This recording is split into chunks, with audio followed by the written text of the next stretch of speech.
வணக்கம் நண்பர்களே, இது டெய்லி டாக்ஸ். உலக செய்திகள்.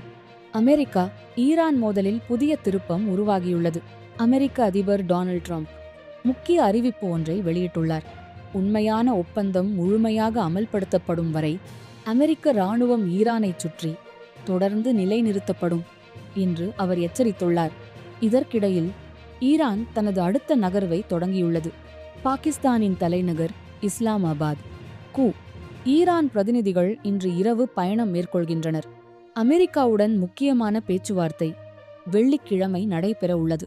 ஆனால் அதே நேரத்தில் மிக முக்கியமான கடல் பாதையான ஸ்ட்ரெய்ட் ஆஃப் ஹார்மஸ் மீண்டும் மூடப்படும் அபாயம். இந்த வழியாக செல்லும் எண்ணெய் கப்பல்களுக்கு ஒரு பேரலை எண்ணெய்க்கு $1 கட்டணம், அதுவும் கிரிப்டோ கரன்சி வசூலிக்கப்படும் என்று தகவல்கள் வெளியாகியுள்ளன. இதே நேரத்தில் லெபனான் நாட்டில் தாக்குதல்கள் தொடர்ந்து நடந்து வருகின்றன. பெஞ்சமின் நெத்தன்யாஹூ லெபனான் சீஸ்ஃபயருக்கு உட்படாது என்று தெரிவித்துள்ளார்.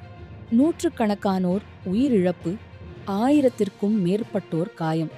நிலைமை மிகவும் பதற்றமாக உள்ளது. இருவார சீஸ்ஃபயர் இருந்தாலும் போரின் முடிவு இன்னும் கேள்விக்குறியாகவே உள்ளது. உலகம் முழுவதும் கண்கள் இந்த பேச்சுவார்த்தைகளின் மீது நிலைத்திருக்கின்றன. மேலும் தகவல்களுக்கு சப்ஸ்கிரைப் செய்யவும். நன்றி.